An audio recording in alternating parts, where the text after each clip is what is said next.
लोगों के लिए होली नहीं होती। क्या हुआ? अरे अरे बंद क्यों हो गया? करंट तो नहीं आया? अरे डीजे को क्या हो गया? क्यों बंद हुआ?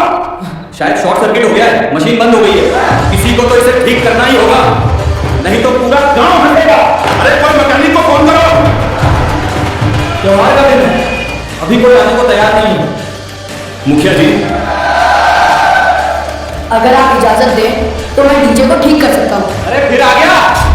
अभी कम बेइज्जती हुई थी क्या? क्यों? डीजे ठीक करने आया है क्या? होली से 2 दिन पहले की बात थी। गांव के बाहर कूड़े के पास आरव अपनी बोरी लेकर खड़ा था। लोग उसे बस कबाड़ी लड़का कहते थे, लेकिन उसके लिए यह जगह सिर्फ कूड़ा नहीं थी, यह उसकी रोजी थी। उसी ढेर में उसे एक पुराना रेडियो मिला। धूल से भरा एक कोना टूटा हुआ, तार बाहर लटक रहे थे। वह उसे हाथ में लेकर उलट पलट कर देखने लगा। पास खड़े 2 लड़के उसे देखकर हंस पड़े। उनमें से एक ने मजाक उड़ाते हुए कहा, अरे इसे क्यों उठा रहा है? बेचोगे तो 2 रुपए नहीं मिलेंगे। ये कबाड़ भी कबाड़ है, तेरे किसी काम का नहीं। आरव ने बिना जवाब दिए रेडियो को ध्यान से देखा, फिर बोरी में डालने के बजाय अलग रख लिया। घर पहुंचकर उसने उसे खोला, पुराने स्क्रू ढीले किए, तारों को सीधा किया, अंदर जमी धूल साफ की। माँ चूल्हे के पास बैठी उसे देख रही थी। कुछ देर बाद उन्होंने पूछा, ये सब क्यों कर रहा है बेटा? शायद चल जाए। इतनी टूटी चीज भला कैसे चलेगी? कोशिश करने में क्या जाता है? उसने पुरानी बैटरी जोड़ी। कुछ सेकंड सन्नाटा रहा, फिर रेडियो से हल्की खड़खड़ाहट सुनाई दी। थोड़ी देर बाद धीमी आवाज में उन्होंने आश्चर्य से पूछा, तुझे ये सब कहाँ से आता है? टूटी चीजें समझ में आ जाती हैं, बस ध्यान से देखना पड़ता है। लोग समझ में नहीं आते। माँ चुप हो गई। उन्हें पता था कि यह बात यूं ही नहीं निकली। गांव में लोग उसे अक्सर कम समझते थे। वह किसी से बहस नहीं करता था, चुपचाप काम करता, घर चलाता और कबाड़ में से काम की चीजें ढूंढता रहता था। उसी गांव में होली की सुबह अलग ही रौनक थी। चौपाल के पास बड़ा सा स्पीकर लगाया गया था, रंग की पार्टियां उभरी थी, गली गली में बच्चे दौड़ रहे थे। गांव के मुखिया ने इस बार खास इंतजाम किया था। पिकअप पर बड़ा डीजे सिस्टम लगाया गया था, जो पूरे गांव में घूमकर होली मनाने वाला था। लोग आपस में कह रहे थे, इस बार शहर से मशहूर गायक आने वाला है। उसी शोर शराबे से थोड़ा दूर कंधे पर बोरी टांगे आ रहा था। रोज की तरह सुबह कूड़ा बीन कर आया था। आरव ने रंग खेलते बच्चों को कुछ देर देखा, फिर हिम्मत करके आगे बढ़ा। उसके मन में बस इतना था, बाहर है, शायद आज कोई कुछ न कहे। तभी पास खड़े एक युवक ने उसे ऊपर से नीचे तक देखते हुए कहा, अरे ओ आरव, दूर ही रहना। तेरे कपड़ों पे रंग लगेगा तो धोएगा कैसे? पहले अपनी हालत देख ले, होली खेलने चला आया। आरव ने कुछ नहीं कहा। उसने बस धीमे से जवाब दिया, मैं बस ऐसे ही देखने आया था। तभी एक औरत ने अपने बेटे को पीछे खींचते हुए कहा, इधर मत जाना, इसके पास कूड़ा उठाता है। रंग खराब हो जाएगा। अरे इसे कौन बुलाया? जाना यहाँ से। आरव की मुट्ठी थोड़ी कस गई, लेकिन उसने सिर झुका लिया। वह बहस नहीं करना चाहता था। गांव के कुछ बड़े लोग भी वहीं खड़े थे। किसी ने रोकने की कोशिश नहीं की। माहौल ऐसा था जैसे ये सब सामान्य हो। आरव ने हल्की आवाज में कहा, मैं तो बस होली देख रहा था। देखने के लिए ठीक है, तू खेलने के लिए पैसे चाहिए। आरव बिना कुछ बोले वहां से हट गया।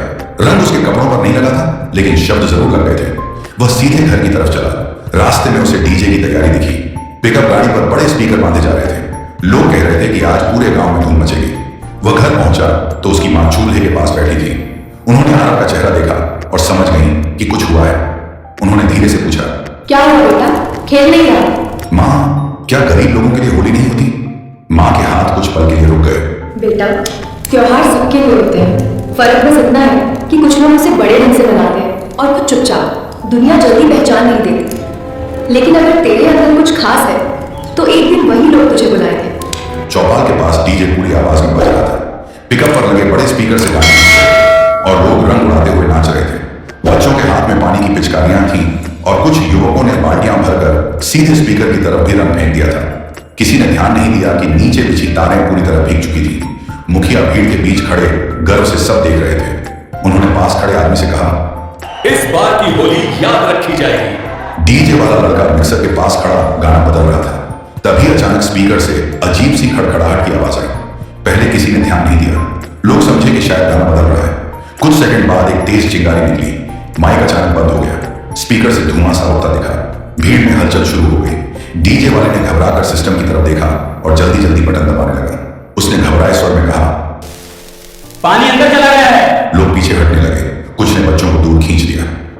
चिल्लाकर कहा, तार में करंट आ गया तो मुसीबत हो जाएगी। मुखिया गुस्से में आगे बढ़े। उन्होंने डीजे वाले से पूछा, क्या हुआ? शायद शॉर्ट सर्किट हो गया है, मशीन बंद हो गई है। अगर अंदर का बोर्ड जल गया तो आज का कार्यक्रम खत्म समझिए। भीड़ में बेचैनी फैल गई। जो लोग अभी नाच रहे थे अब एक दूसरे से पूछने लगे, अब क्या होगा? कुछ युवकों ने तार को हाथ लगाने की कोशिश की। डीजे वाले ने तुरंत रोकते हुए कहा, बिना समझे मत छुओ, खतरनाक हो सकता है। आरव थोड़ी दूरी पर खड़ा सब देख रहा था। उसने धुएं की हल्की गंध महसूस की। उसकी नजर सीधे उन गीली तारों पर गई जो सुबह से पानी में भीग रही थी। उसने समझ लिया कि दिक्कत कहां से हुई है। पास खड़े एक आदमी ने खींचते हुए कहा, अब सारा मजा खराब हो गया। तुमने पैसे खर्च किए और डीजे भी बंद हो गया तो बदनामी होगी। किसी को तो इसे ठीक करना ही होगा, नहीं तो पूरा गांव हंसेगा। कुछ लोग मोबाइल निकालकर किसी मैकेनिक को फोन करने लगे, लेकिन त्योहार के दिन कोई जल्दी आने को तैयार नहीं था। समय बीत रहा था और धीरे धीरे निराशा में बदल रहा था। आरव ने एक बार फिर डीजे की तरफ देखा। उसके दिमाग में वही रेडियो घूम गया जिसे उसने 2 दिन पहले ठीक किया था। उसे पता था कि अगर पानी बोर्ड तक पहुंचा है तो पहले बिजली पूरी तरह बंद करनी होगी, फिर अंदर की जांच करनी होगी। लेकिन सुबह की बातें उसे रोक रही थी। वही लोग अब परेशान खड़े थे जिन्होंने उसे अभी कुछ घंटे पहले भगा दिया था। मुखिया गुस्से में आगे पीछे टहल रहे थे। उन्होंने ऊंची आवाज में कहा, साल में एक बार ऐसा कार्यक्रम होता है और आज ही मशीन जवाब दे गई। फिर उन्होंने डीजे वाले से पूछा, अभी ठीक हो सकता है या नहीं? पानी अंदर चला गया है, बोर्ड गीला हो गया है, अभी कुछ कहना मुश्किल है। भीड़ में लोग आपस में कह रहे थे, अगर डीजे नहीं बजेगा तो होली का मजा ही क्या रहेगा। कुछ युवकों ने मोबाइल निकालकर मैकेनिक को फोन किया। थोड़ी देर बाद उन्होंने बताया, त्योहार का दिन है, अभी कोई आने को तैयार नहीं। इसी बीच भीड़ के पीछे से आरव धीरे धीरे आगे बढ़ा। उसकी चाल में झिझक थी लेकिन आंखों में हिचक नहीं रही थी। वह पिकअप के पास जाकर रुका। कुछ लोगों ने उसे पहचान लिया। एक युवक ने ताना मारते हुए कहा, अरे फिर आ गया, अभी कम बेइज्जती हुई थी क्या? दूसरे ने हंसकर कहा, क्यों, डीजे ठीक करने आया है क्या? आरव ने शांत स्वर में कहा, अगर आप लोग अनुमति दें तो मैं देख सकता हूँ। भीड़ में हल्की हंसी गूंजी। किसी ने कहा, ये मशीन है, कबाड़ नहीं जो तू उठा ले जाएगा।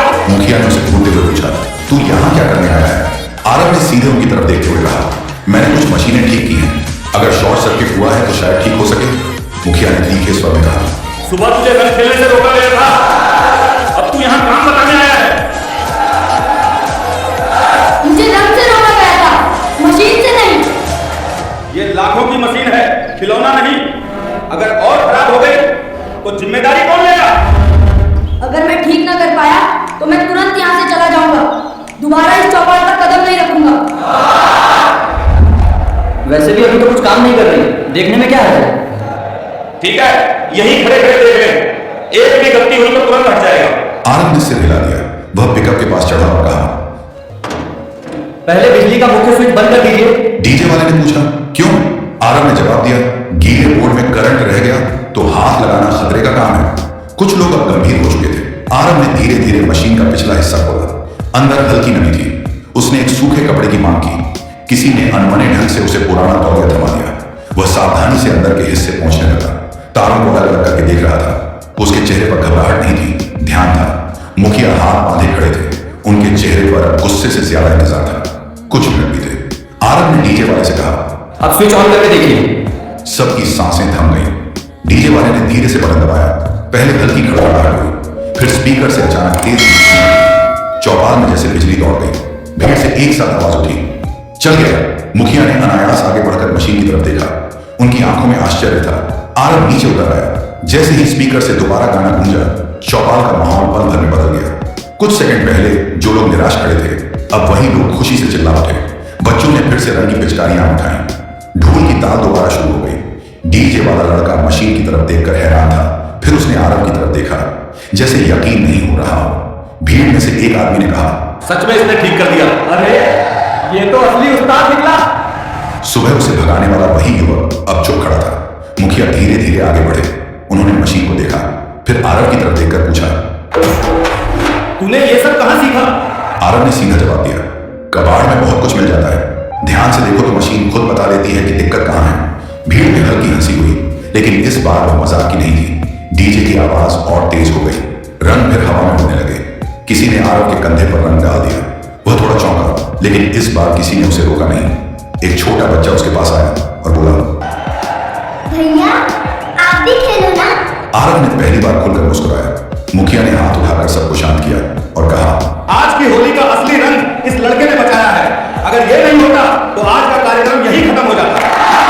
सुबह जो हुआ वो ठीक नहीं था। कभी कभी हम पहचानने में गलती कर देते हैं। आज से ये सिर्फ कूड़ा बीनने वाला नहीं, गांव का हुनरमंद बेटा है। आज की होली इसकी वजह से पूरी हुई है। भीड़ में तालियां बजने लगी, लोग उसके पास आकर रंग लगाने लगे। सुबह ताना मारने वाला युवक आगे आया और बोला, भाई गलती हो गई थी। आरव ने कहा, होली है, माफ कर दिया। पिकअप पर डीजे फिर से बज रहा था। इस बार गानों से ज्यादा लोग आरव की बात कर रहे थे। कोई कह रहा था, सच में कमाल कर दिया इसने, हिम्मत नहीं करता तो आगे आता ही नहीं। मुखिया ने डीजे वाले से कहा, पूरे गांव में गाड़ी घुमाओ, आज जश्न पूरा होगा। पिकअप पूरे गांव में घूमने लगी, बच्चे नाच रहे थे। आरव इस बार पीछे पीछे चल रहा था। खुले में उसकी माँ दूर खड़ी देख रही थी, उनकी आंखें भर आई थी। आरव उनके पास जाकर बोला, आप सही कहती थी, त्योहार पैसे से नहीं हिम्मत से बनता है। पिकअप पूरे गांव में घूम रही थी। डीजे की धुन अब पहले से भी ज्यादा तेज थी। बच्चे दौड़ते हुए गाड़ी के पीछे पीछे भाग रहे थे। लोग घरों से बाहर निकलकर रंग उड़ा रहे थे। लेकिन इस बार एक फर्क था, लोगों की नजर बार बार आरव पर जा रही थी। वह पिकअप के पास ही चल रहा था। उसके कपड़ों पर रंग चढ़ चुका था। वही लड़का जिसे सुबह चौपाल से भगा दिया गया था, अब उसी चौपाल की होली का कारण बना हुआ था। मुखिया ने गाड़ी रुकवाई। उन्होंने हाथ उठाकर सबको शांत होने का इशारा किया। धीरे धीरे गाना बंद हुआ। भीड़ इकट्ठी हो गई। सबको लगा शायद कोई घोषणा होने वाली है। मुखिया आगे बढ़े। उनकी आवाज अब शांत थी। उन्होंने कहा, आज अगर ये लड़का आगे नहीं आता तो हम सबकी होली फीकी रह जाती। हम लोग अक्सर कपड़ों से पहचान लेते हैं, असली पहचान हुनर और दिल से होती है। गलती हमसे हुई थी, हमने इसे सुबह खेलने नहीं दिया, लेकिन इसने शिकायत नहीं की, काम करके दिखाया। आरव ने आज हमारे गांव का नाम रोशन किया है, हमें उस पर गर्व है। इस साल के कार्यक्रम के लिए जो खर्च रखा था उसमें से 5 लाख रुपए इस लड़के को सम्मान के तौर पर दिए जाएंगे। भीड़ में एक साथ हलचल हुई। कुछ लोग हैरान थे, कुछ डर से देख रहे थे। मुखिया ने आगे कहा, ये इनाम सिर्फ मशीन ठीक करने का नहीं है, ये उस हिम्मत का है जो इसने दिखाई। उन्होंने चेक आरव की तरफ बढ़ाया। आरव कुछ सेकंड चुप खड़ा रहा। उसने मां की तरफ देखा। मां की आंखों से आंसू बह रहे थे, लेकिन चेहरे पर मुस्कान थी। आरव ने चेक लेते हुए कहा, मुझे इतने पैसों की जरूरत नहीं। मैं बस इतना चाहता हूं कि अगली होली पर कोई भी बच्चा यह न सुने कि उसके लिए त्योहार नहीं है। भीड़ से तालियां गूंज उठी। उसी वक्त किसी युवक ने मोबाइल से वीडियो रिकॉर्ड कर लिया। कुछ ही घंटों में वह वीडियो सोशल मीडिया पर फैल गया। लोगों ने लिखा कि जिसे सुबह भिखारी कहा गया, वही शाम को गांव का हीरो बन गया। शाम तक पूरा गांव बदल चुका था। वही चौपाल, वही पिकअप, वही डीजे। लेकिन लोगों की नजर अब मशीन पर नहीं, आरव पर थी। बच्चे उसके साथ नाच रहे थे। कुछ बुजुर्ग पास आकर उसका सिर सहला रहे थे। सुबह की हंसी अब शर्म में बदल चुकी थी। मुखिया ने फिर से माइक उठाया और कहा, आज हमने सीखा है कि इंसान को उसके कपड़ों से नहीं, उसके काम से पहचानना चाहिए। गांव की तरफ से आरव की पढ़ाई का पूरा खर्च उठाया जाएगा। भीड़ ने जोरदार तालियां बजाई। आरव की मां आगे आई। उन्होंने कुछ नहीं कहा, बस बेटी के कंधे पर हाथ रखा। उस स्पर्श में सालों की थकान भी थी और आज का गर्व भी। आरव ने धीरे से कहा, मैंने कुछ बड़ा नहीं किया, मशीन खराब थे उसे ठीक कर दिया। लेकिन अगर किसी का दिल खराब हो जाए तो उसे ठीक करना ज्यादा मुश्किल होता है। ये सुनकर कई लोग चुप हो गए। उसी समय डीजे वाले ने मोबाइल पर एक वीडियो दिखाया। सुबह से लेकर मशीन ठीक होने तक का पूरा वीडियो किसी ने रिकॉर्ड कर लिया था। वीडियो तेजी से शेयर होने लगा। शाम होते होते शहर के बड़े पेजों पर भी वह क्लिप पहुंच गई।